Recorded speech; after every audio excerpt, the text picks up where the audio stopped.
Let's talk money.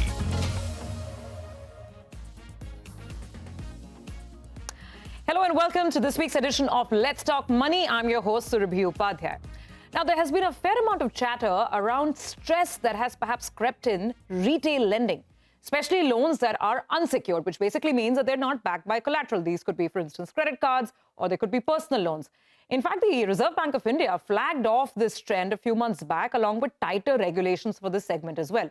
Let's actually first hear out the head of one of the largest banks of the country speak on this subject. Here is a take coming in from Mr. Amitabh Chaudhry, the MD and CEO of Axis Bank. We also have to be cognizant of the fact that if the regulator continues to keep a tight leash on lending in general, there is a possibility that some of this slippages you're seeing on the unsecured side could flow on the secured side, because they're all linked. And we have to be watchful of that. You've also seen the Indian consumer over-leveraging themselves in some case quite rapidly. So I think that also is getting normalized as we move forward.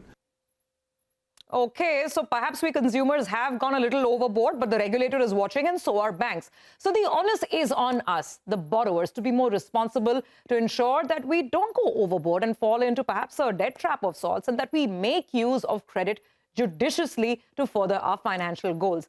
Now, how do we do that? To answer this question, we have a panel of experts joining in. I have with me in the studios today Frederick Dsouza, business head, credit cards at Kotak Mahindra Bank.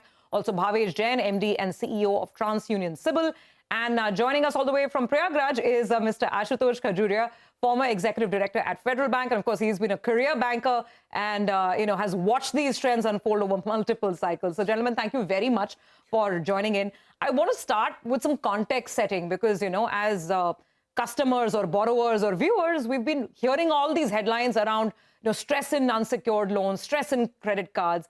You tell us, what do you see around you? And has this meant that there is lesser availability of loans in general for the retail janta out there? Frederick, let me open with you. Thanks a lot, Surabhi, for having me on your show. It's always a pleasure to be here and learn. No doubt, there has been an increase in the risk that we are seeing in our unsecured portfolio in general as an industry, right?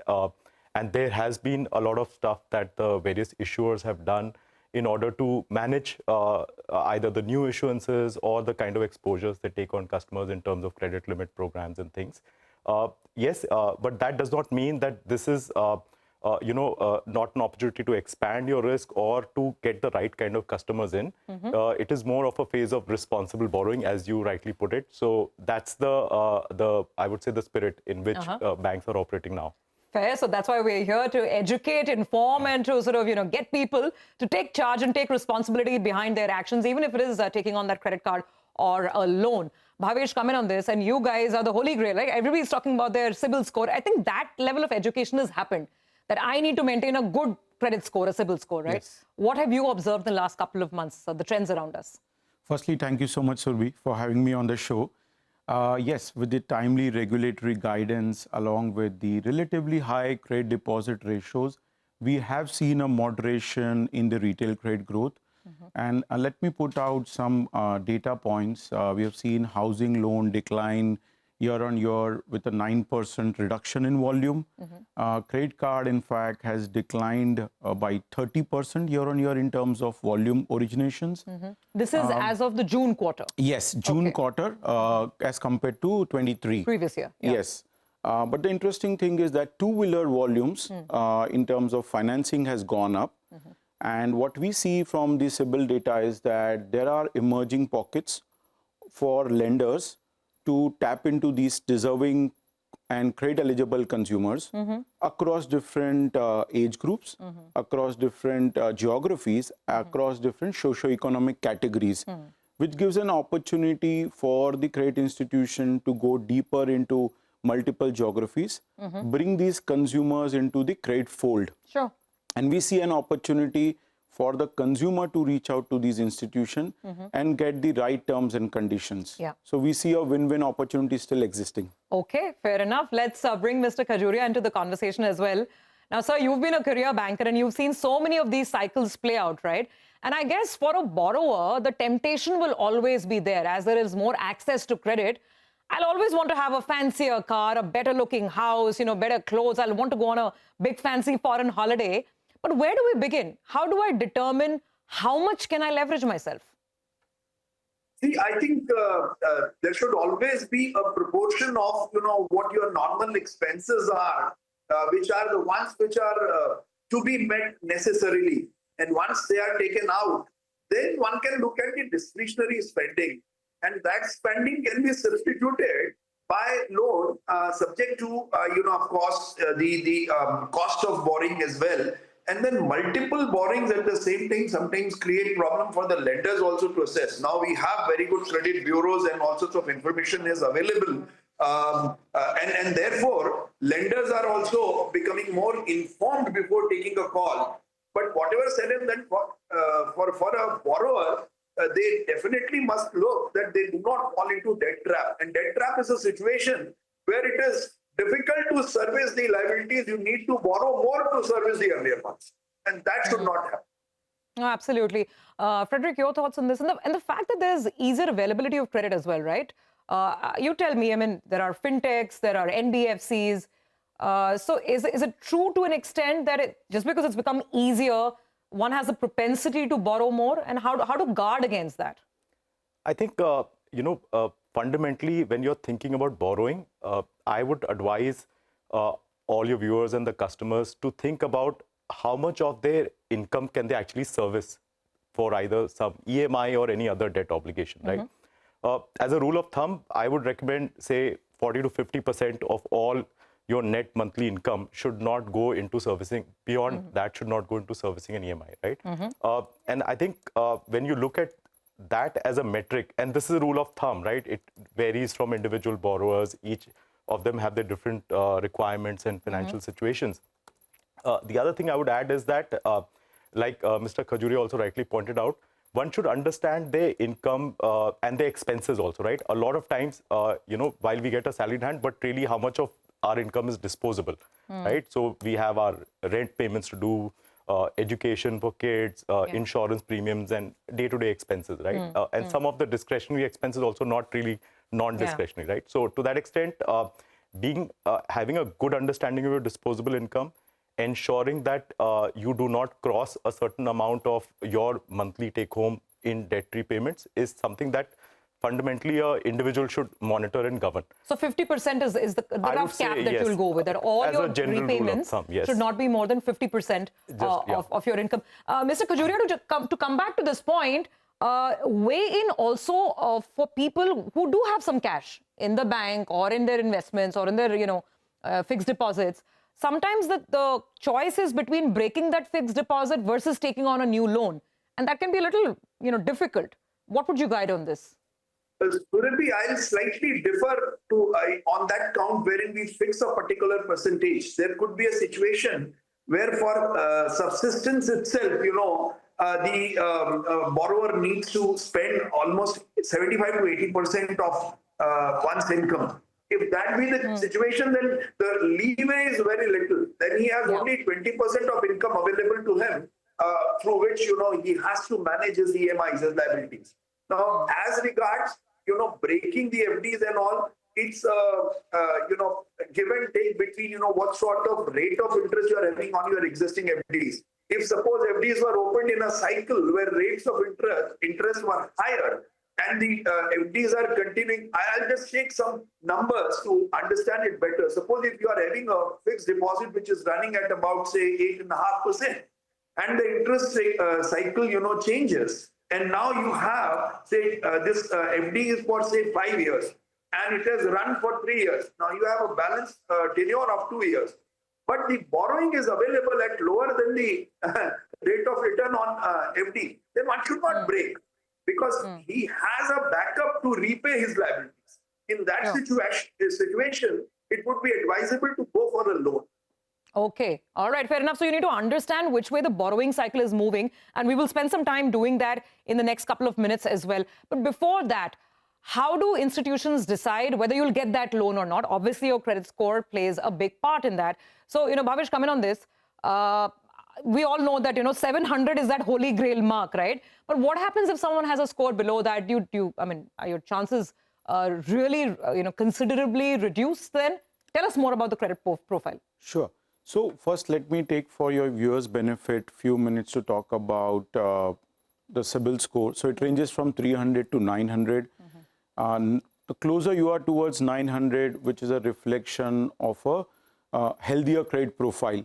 And yes, it does ease up your availability of credit within the country, and the rates of interest, the terms and condition, the speed with which you get loans improves as your score is higher.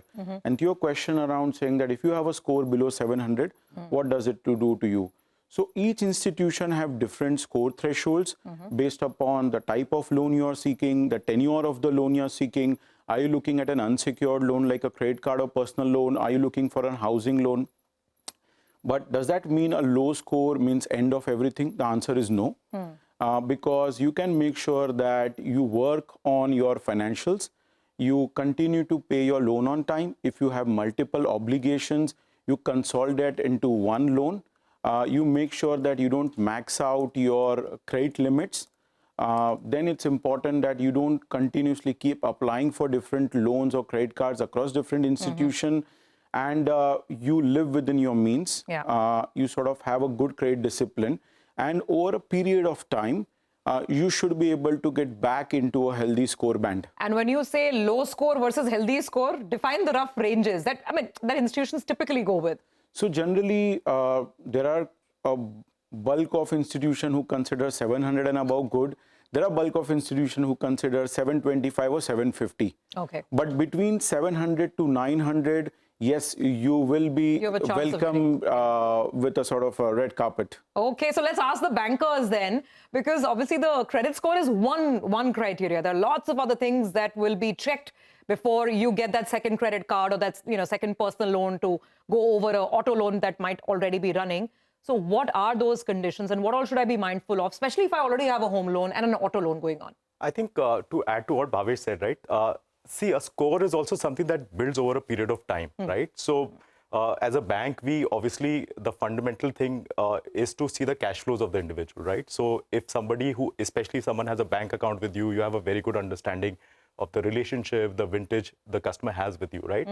And you get a lot more information that the kind of transactions they do. And at Kotak, we also use a lot of that information to build scores to underwrite customers. So I would say fundamentally in any lending relationship, understanding the cash flows of the customer is the primary evaluation that you do, right? The second thing you would obviously do is the stability of the income, right? So how many years of employment and things like that, the kind of industry they're working in. There are various parameters you can evaluate and consider while giving a loan, right? Okay. I would say bureau information is very critical, right? In fact, vintage on the bureau also becomes a critical consideration. And frankly, that could also be the reason why your score may not be high enough in the beginning, but over a period of time, you would be getting the red carpet that Bhavesh spoke about. All right, let's quickly get in Mr. Khajuria to respond to this as well. Mr. Khajuria, is that the lens that typically, all your fellow bankers have always put on, somewhere between 700 and 750? And what happens if you do have a couple of loans and you happen to be below 700? I mean, is that zilch chance? And also tell us if there is a prevailing trend between PSU banks and private sector banks, whether different entities look at it differently, if there are any sector trends. So I agree with my fellow banker on the panel. Yes, we do look at cash flows, but I would go a step ahead and say the trend of cash flows also is very important.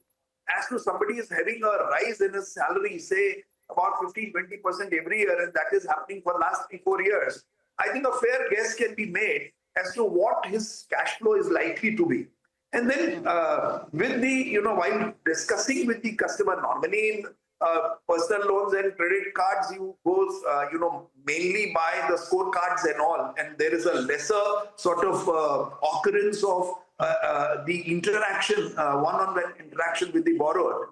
But wherever it happens, I think we try to understand as a banker as to, is there any addition to the number of his dependables? And as rightly said by Bhavesh, more a borrower tries to shop around and applies to various, credit cards and all, his score gets impacted because that gets reported as to so many inquiries were there.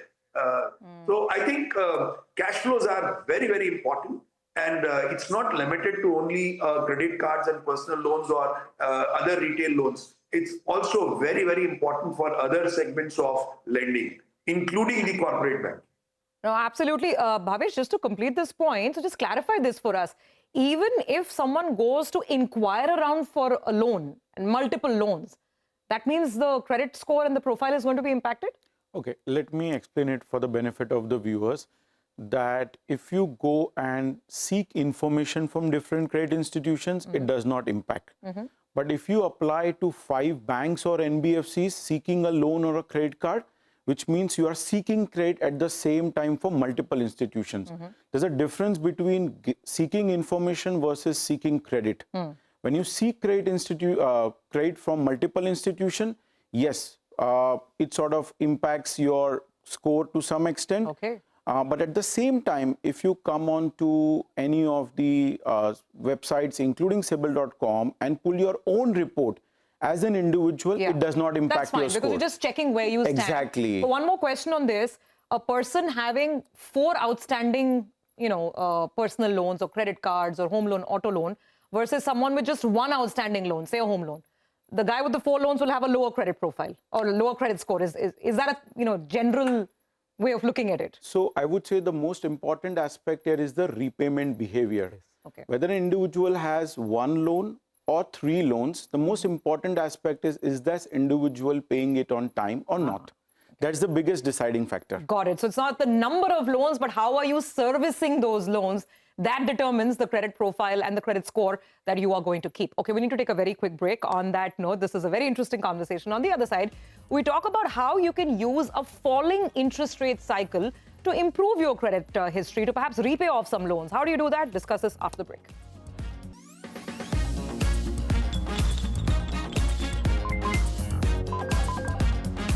Let's talk money.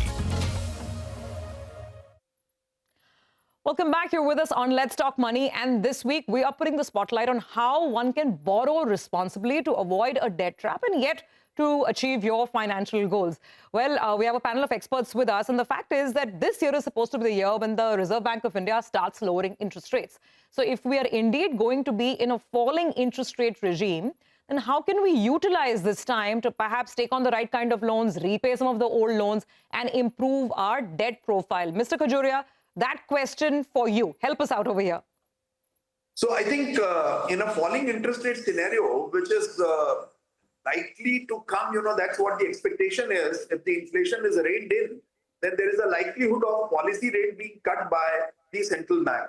In such a scenario, I think for retail borrowers, there's already good news, and that is that RBI wants all the banks to lend to retail borrowers only against an external benchmark. So it is not their internal benchmark through which customer may feel little, cheated or so. It's a very transparent one. External benchmarks could be, repo rate, which is the policy signaling rate, or it could be a treasury bill rate, or it could be a certificate of deposit rate.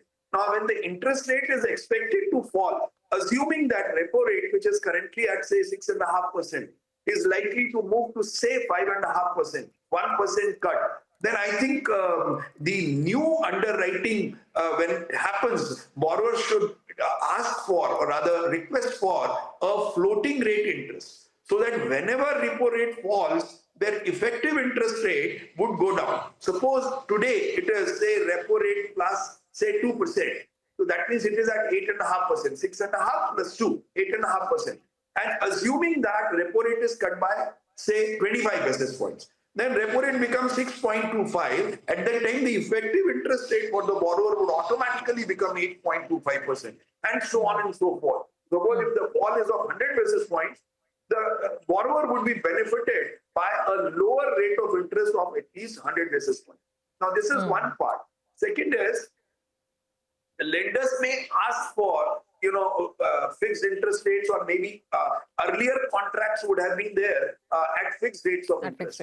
Now, assuming that interest rate is going to fall, and therefore the earlier loan is assumed to be, or is believed to be, a costlier one, borrowers can reach out to their lenders and say, we want to prepay our loan, subject to the prepayment penalty and all those things, in case you are making payment from your own resources, from your own cash flows, and not doing the balance transfer. Even regulator permits that without penalty.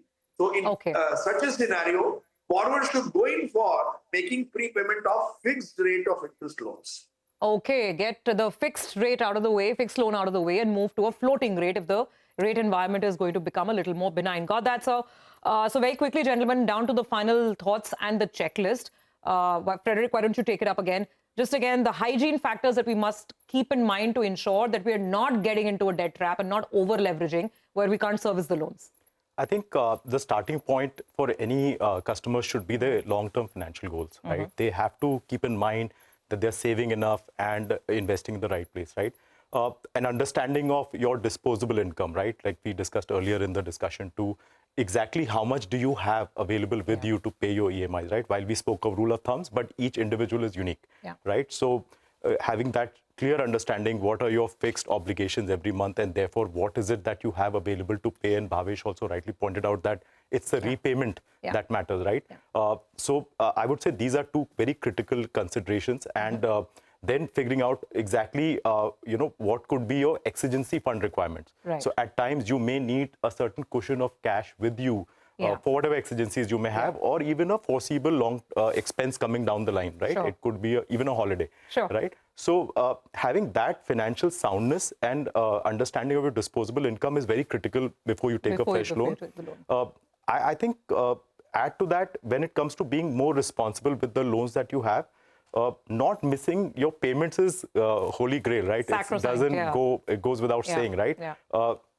I would actually encourage, we do it for our customers, and I would encourage the viewers to actively track their CIBIL score also. It's freely available.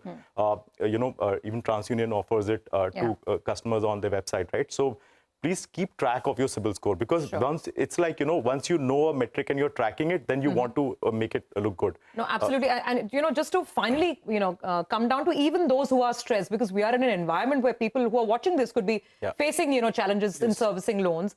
Bhavesh, any sort of way out or any tips you'd like to leave them with?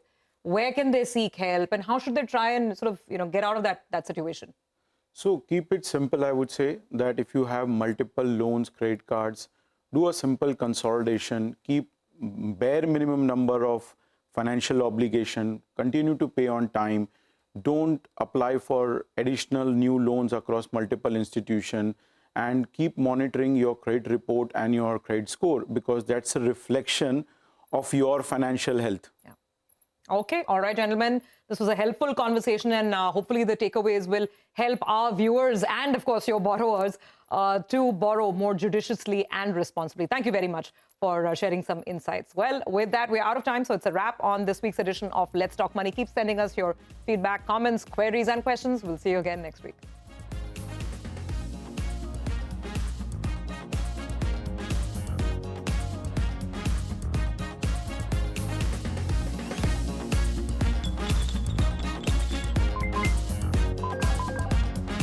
Let's Talk Money